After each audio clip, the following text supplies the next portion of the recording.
We're going to say things we're thankful for. And the kids sat there and stared at me. And I was like, nobody's getting up from this table until all of you are thankful for 3 things from today. We sat there for like 2 or 3 hours in almost silence. Welcome to the Homeschool Perspective, where seasoned homeschooling moms share tips, insights, and resources to empower your homeschool journey. So many of us are wrapping up our school year right now. And for a lot of us, that comes with feelings of relief, but also we're getting ready for summer and we're thinking about what's ahead.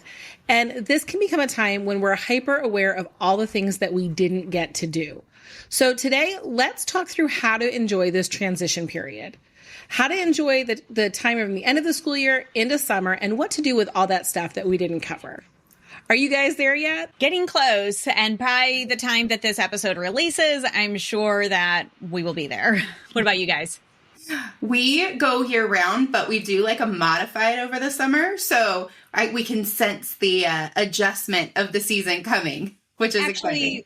That's pretty much what we do as well. Like, we have a formal end of the year, but it's like, nobody finishes everything at the exact same time. It's not like you can, close the books and like throw them in the air. We're done for the year. It's not like that. We're so, I don't know, like flexible and non-traditional that I feel like it just, I don't know. I call it the end of the year, but it's not really, I guess. It feels like more of a season change to me than like, you know what I mean?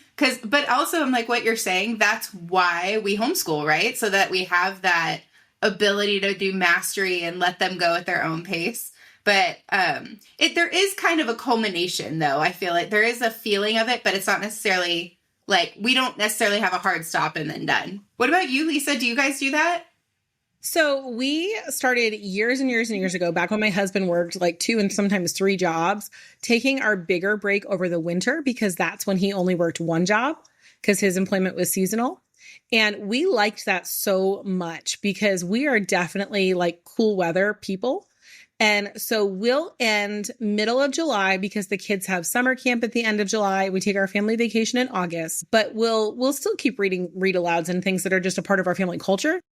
And pick up the new school year in September on like right around September 1st. We'll just kind of pick up because we'll be home from vacation. We'll have kind of gotten our feet wet a little bit with here and there because the kids actually enjoy school. So really for us, it's just kind of tying up any open loops right now so that they're not left in the middle of something. And for the first time ever, I mean, I've been doing this for like 2 decades. We're actually on track to finish every single one of our curriculums a month ahead of our family vacation. Nice. I don't even know how this feels like a beat right there. Because in preparation for today's episode, I was like, well, let me look and see where we're at. And I was like, oh, okay. Well, we're going to be bored in July. What are we going to do? So which is really cool because I'm signing up for like a homeschool summer camp online. Fun. Rachel's actually. And we're super excited about it. Okay, great. Is it AMPS camp again? AMPS camp. Yes, my kids love AMPS camp. The only thing, well, my husband, he still laughs about it, was when they were making the drum kits with their buckets. Yes. The bucket thing. So into that. It's so noisy, but they love it. They love it. It was so fun. Okay, so note to self and everyone listening, it only takes us, 2 decades to get to the point where we're going to finish everything early? Is that the takeaway from that? By design. It was just we were into like the kids loved anatomy for science. And they was like, well, can we like do the next lesson today too? And I was like, oh yeah, absolutely. Go right ahead. Right. Yeah. And the same with history. That speaks a lot towards the value of interest-based learning. So when you, and maybe it does take 2 decades, it doesn't have to. You guys can get this now because you've heard it from Lisa, but that interest-based learning can really fuel those passions and help your kids, get through a curriculum that they're really excited about, and you can take it faster so that you can get ahead in those subjects, which allows you to get ahead overall, even in the subjects that they maybe don't love. And then we can all learn from Lisa and her 2 decades of experience how to stay on track or get ahead by recognizing like, yeah, we want to do 2 lessons today. Let's do it. Okay. Yeah. Why not? It's a lot of fun.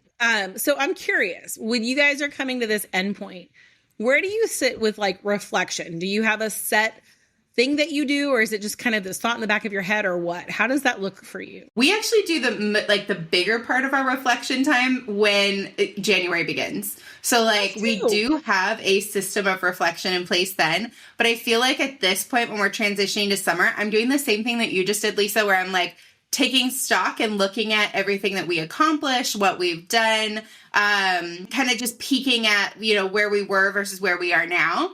And making sure the kids are looking at where they were versus where they are now. But we don't necessarily have like a formal reflection at this time of year. Do you guys? A little bit. I do. I try to reflect every 6 weeks because that's how I do my homeschool planning is every 6 weeks.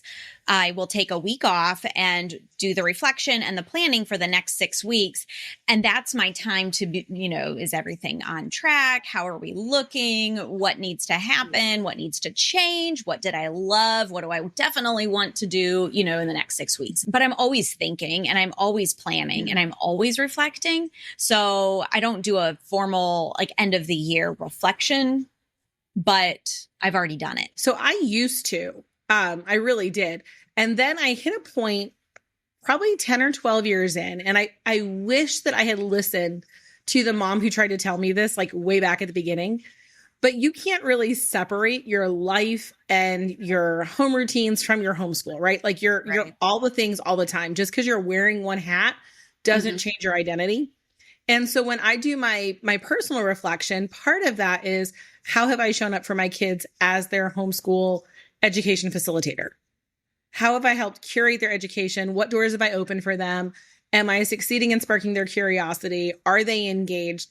And I don't do that at the end of the school year. I kind of do it each month because I try to sit down one afternoon a month with my journal and my Bible and a good cup of coffee while the kids are playing happily and just kind of take stock of, hey, what's been working, what's not, before we have our monthly family meetings where we ask the kids the same questions. And so for us, reflection is kind of built in to that practice every month. We do a similar thing to what you guys are talking about quarterly. Like when I'm planning for business and other things, I'll do like a big sit down. And then I do a weekly check-in, like every Sunday night when I'm planning for the week, I just kind of take a look at what's going on. But yeah, I agree. Doing it throughout so that things don't get so far off the bubble that you feel like you're fighting to get it back can be super helpful. You guys seem way more organized than me. This is the first year where I have really, aimed for that every 6 week reflection. But I'm normally a fly by my seat of the pants type person. And if I wasn't doing everything I'm doing with Spark Schooling, I probably would still be that way because that's just more my natural. Like if I was only, homeschooling, I wouldn't put as much thought into that. And I would just go with the flow, change things when I need to change it. I'm just more of a chaotic. You say that, but every time we touch base, you can tell me how things are going. So I think you just process it naturally. You're fully present. You're always engaged. You're always doing it. And this is the beauty of different personality types and different processing types. Mm-hmm. There is not one right system. Right. So even though you might not do it intentionally or consciously like I do, I know you do it because we chat about it when we talk about homeschooling and you're always like, yeah, well, we did this, And so no matter what your personality type is or your natural bent for thinking through the deep questions, you're still doing it. Right. I think everybody has these different styles and I've never been a paper, like a pen to paper type person.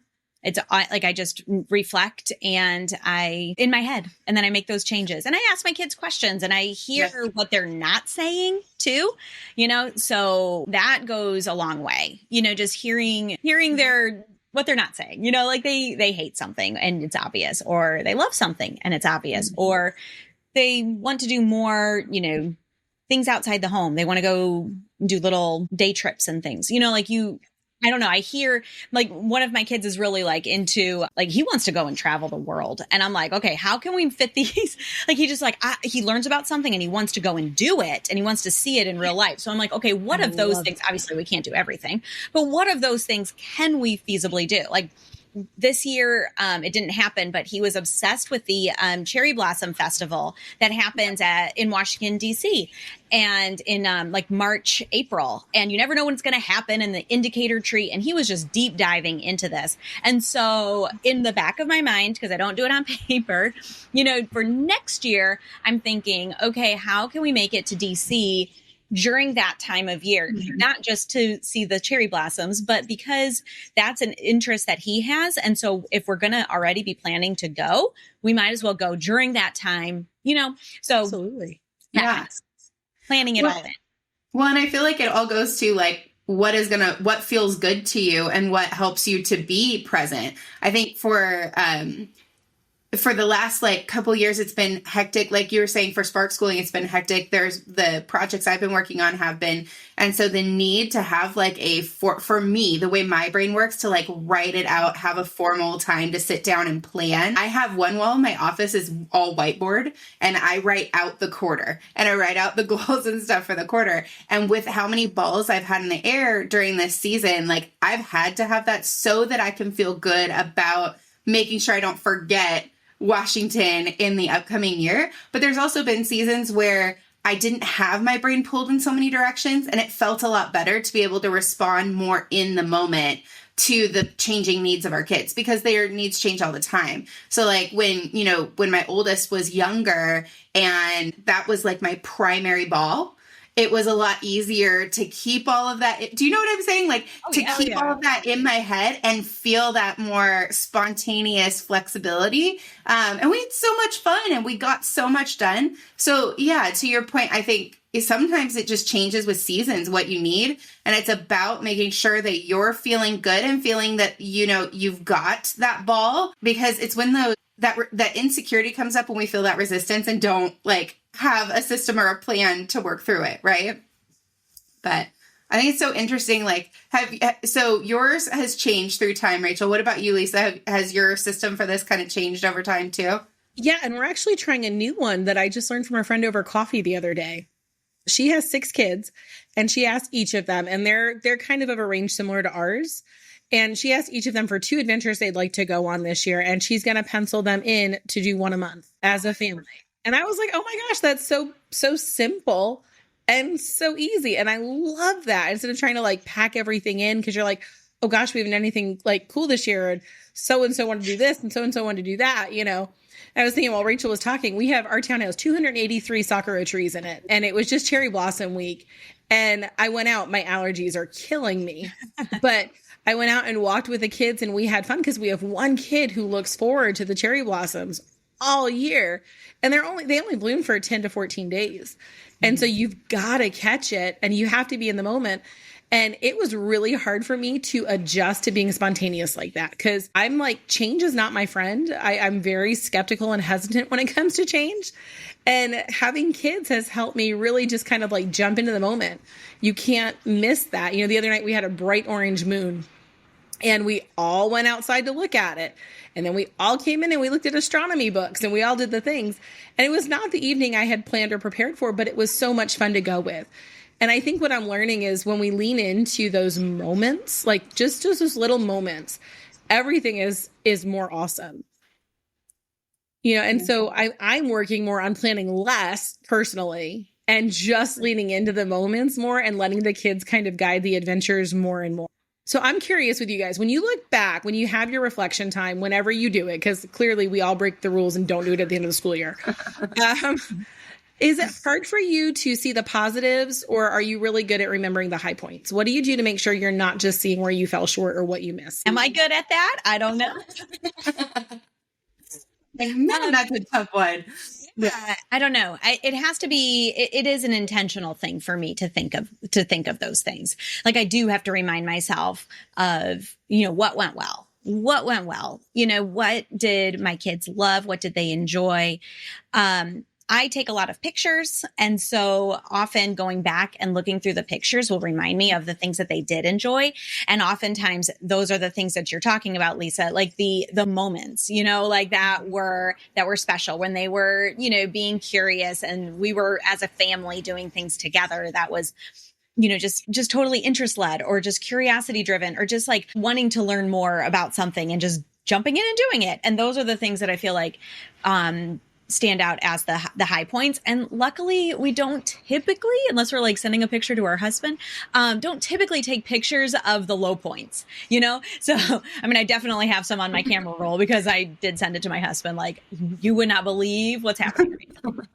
Just here you go. Here, this is the receipt. But yeah, like that helps a lot just to help you remember and reflect through the things that were good. And even going back through the years, like one of the things my kids love to do is sit and look through my camera roll with me. And we look at all of the things that they've done and they're like, oh, I did that project. Like if they can't remember, like, they don't remember that they did it too, because like their siblings have done it now or something like, oh, I remember doing that. Or, just that's sweet for them to go back and reflect on like where they've been, where they've, how they've grown. So that's a way we pull in that positive reflection, not just homeschooling, but homeschooling is life and life is learning. So they go together. And reflecting just through pictures that we all take those pictures on our, like on our phones throughout the day. So that's a great way that we do it. I think, just to go through and just keep that constant reflection going. So I'm curious then, I would say, Allie, do you do it the same way or like with a digital record, or do you have another way? We actually do something very, very similar to what Rachel's talking about because it is so helpful. We will put up on like our whiteboard the months of the year and we'll go month by month and write down from the pictures, like write down all the highlights so we can see all in one place, like all the goodness. There was so much goodness because I just found if I'm not intentional about it, if I don't like really like make it a focus to not only demonstrate to the kids, but for myself, like make it an intentional focus to look at the great things, then I wish I was better at this, but then my brain goes to, oh, but we didn't make it to this, or we didn't get to that, or we were still, this was still a challenge, or I should have done more field trips, or I should, like all the shoulds they come easily to the forefront. So if I'm not intentional about doing that, that's what happens. That's what happens. It's where my brain goes. So I actually, when we finish that big whiteboard and we can see like all through the year and it'll have field trips, projects, friends, great books the kids love, whatever was on the camera roll, whatever made it to the highlight reel, right? And they go through, we add all of those. I take a picture of that. And so I have a picture of these whiteboards that have the whole year and all the highlights over the course of many years at this point. So it's nice to be able to like look, and then my kids love doing the same thing. They love going back through the pictures, especially when they were babies, like, or seeing when their siblings were born, and, they just love that. I love it too, but it's nice to be witnessed in that way, right? So now we have those whiteboards in there as well, and we can go back through. And I mean, like last year, I remember one of the things that was on there was that my daughter broke her arm, but this was like, it was a big highlight. Like it was a thing. It was a part of it. Changed how we did things. We got sparkly markers. Like that's, for everyone to sign her cast. Like, it's so cool because it's like, I'm not a scrapbooky person. My baby books, I think my oldest had like 2 pages done that we did before he was born, like okay, so winning, but like we never made it there, so it just has to be something else, and that's what's worked for us. But I definitely have to choose to be intentional in honoring and enjoying the good part. Otherwise, oh my goodness, I'll backslide into shoulda easily. Okay, but once again, I've got this chaos going on that just kind of works. Like, it's just like, oh, this is what we do. It's just kind of chaotic, but it is what it is. And then Allie has a very, very organized, detailed system of like it's similar to what I'm doing, but like to the next level. So Lisa, what do you do? I have control issues, Rachel. Allie's like next level here. Wow. I mean, like, wow. So again, going back to control issues, you don't want this. I'm the moments person. Like every single night at dinner, or before bed, if we're not all at the dinner table together, we say 3 things that we love from that day. Yeah. And we mark each day with those 3 blessings. And there are 10 of us. So it's 30 things we're thankful for. And if we have company, they participate too. We're always like, okay, so what are you thankful for? And they're always like, well, hold up. And I'm like, no. Everybody who's here. It's like a household thing. And so we get to hear all the high points all the time. And then whenever we have our family meetings, we'll kind of reflect. And because we're saying them out loud so often, we just kind of, they stick with us, you know? I would like to do something a little more like printing out photos or something. Like I really want to be that mom, but the reality is I'm just not. I know. I want to do the books. Like, I think it'd be great to, I saw somebody with a homeschool record keeping system where they like do everything with chat books and they put it all into chat books. And I'm like, that's great. It's not happening here. Like, I don't know. Like Instagram is I used to say Instagram is my baby book. I just couldn't do it. I couldn't. Yeah. But I love that, Lisa, that you guys share your moments every night. My kids love doing that.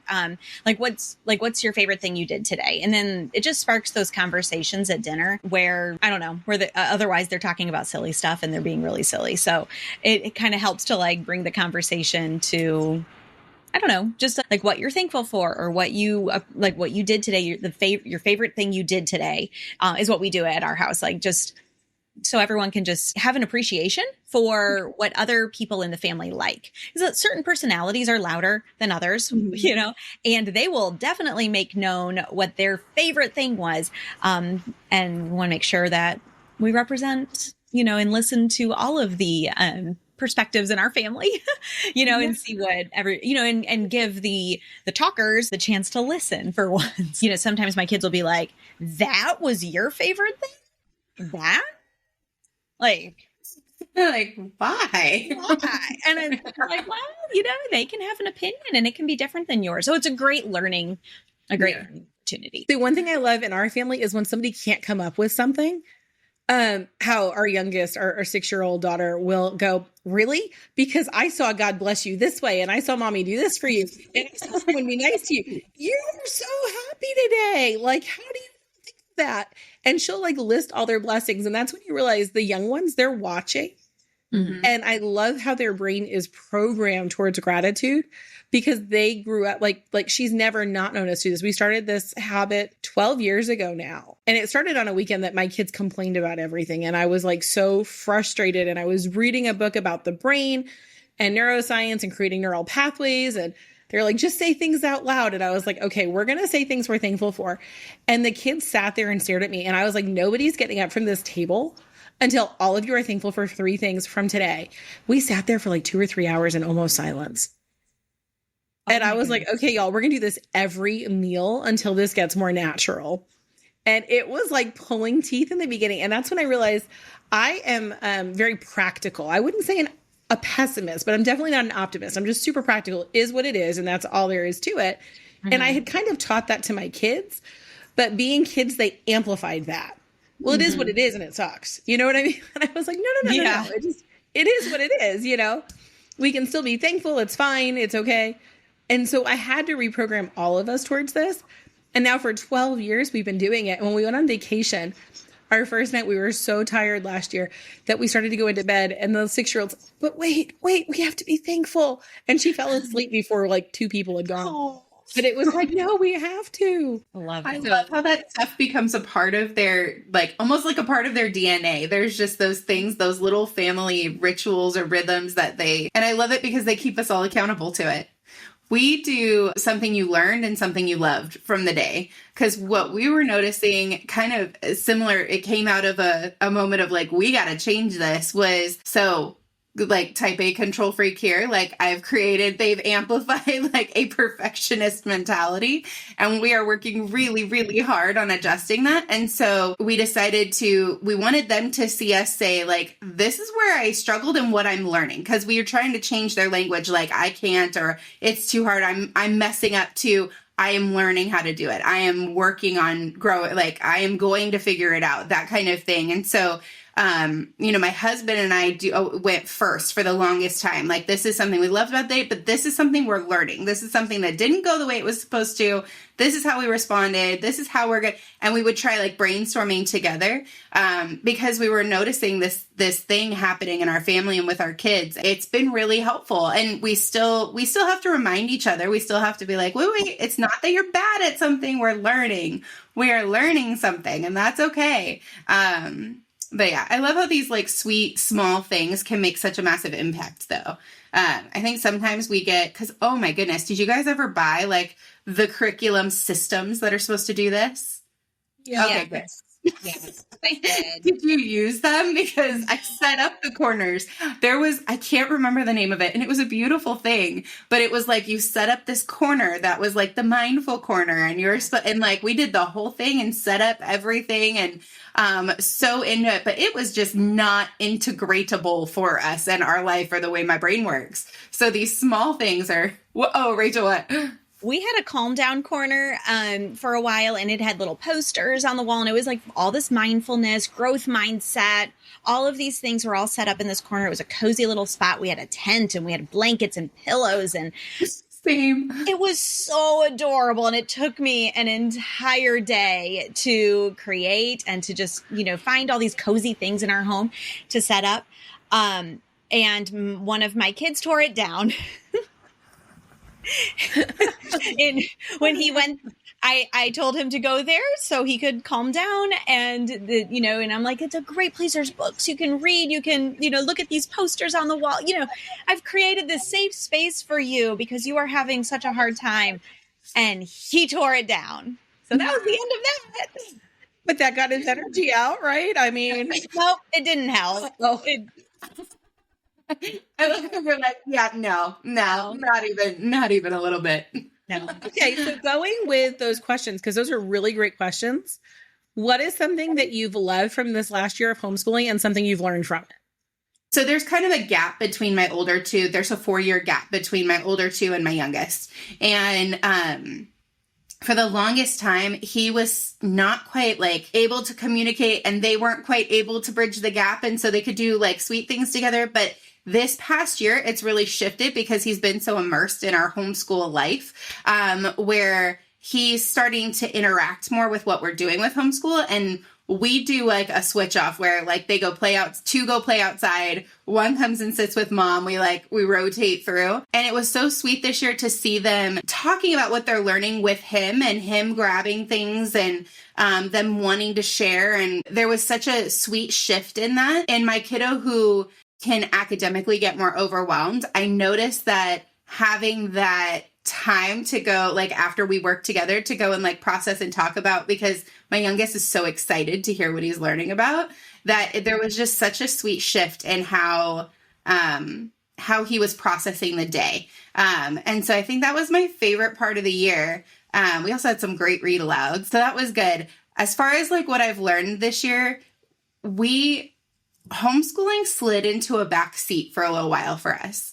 And I really wish that hadn't happened. I really, I'm the homeschool person, right? Like the fact that it slid into the back seat for a long time there, was something I had like a lot of shame and like stress about. But the reality is that life does that sometimes. And there was still a lot of growth there. But through this past year, recognizing, number one, the impact that had, because I think we're just going so fast that I wasn't even necessarily realizing how much it had slid into the backseat. So really recognizing what impact that was having on our family and on the kids' learning, and then having to get much more intentional about how we're using the time we have.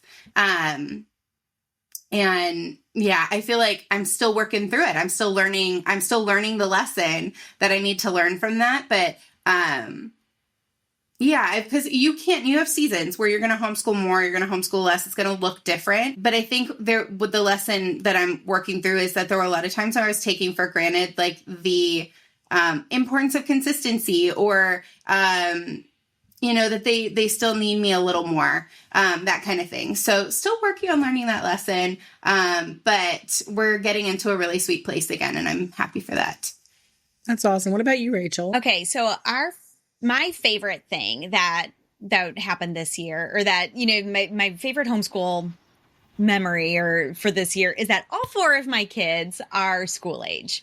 And, that has just been so fun for all of us. And even though she has thought she was school age for several years now, reality of it being this year for me has made, obviously, me take it a little bit more serious as I take kindergarten ever, but, like, I've been more intentional with her, and crafting, this homeschooling experience for all four of my kids, rather than, the season where I had one homeschooler and three little babies, or two homeschoolers and two toddlers, or whatever it didn't work like that, because kids are being born as this goes. You know what I mean? Like, it has shifted and been different every year. But this year, for the first time, all four of mine are officially school age. And it's fun to have the kids at the different levels that they're at. I love having middle schoolers. I love that age, not necessarily like all the things they go through during middle school and all of the challenges that come with it, but there's so much fun stuff that they get to learn, and that I get to explore and lead them through. That's been fun. And then all the way down to kindergarten, which is just so fun. So that's been really fun.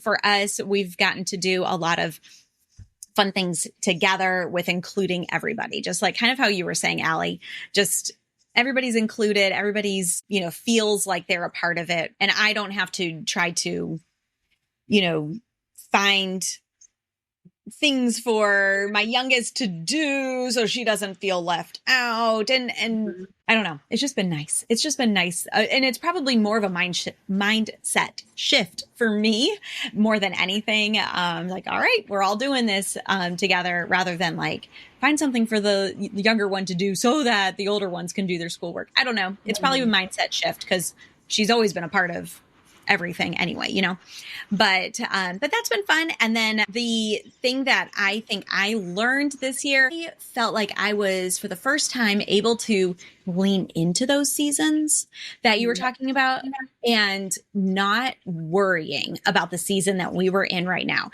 because the way we homeschool is more, we do certain subjects different times of the year, and then we back off, and then we back off on certain things, but certain other things come to the forefront. And then I realized this last year, and I went through a period where, like homeschooling went in the background for a few months, and I felt guilty about that. But this year I realized that's going to happen, and that's probably going to happen every year during that same time of year. And what I can do is I can plan for it. So I did. And we kind of like went hard, like right at the beginning of the year, when everything was like, spirits were high and everyone was like gung ho.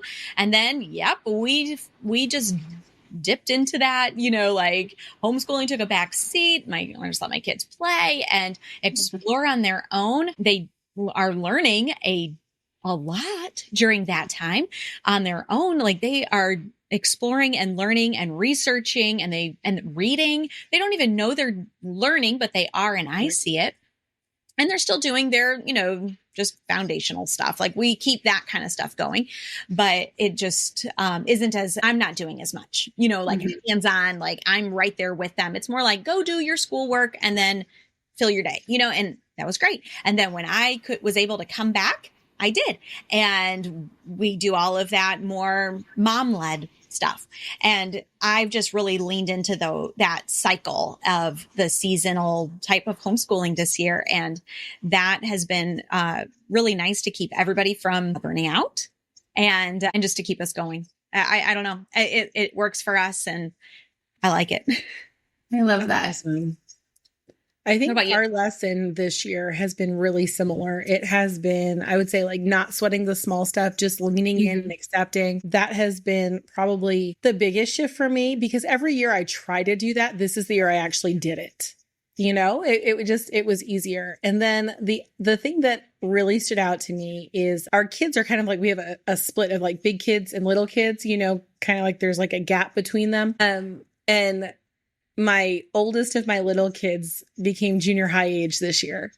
I mean, we homeschool, so it's not like you went to a different school building or anything, but there was such a shift in how he engaged with his academics, but also how he engaged with the family.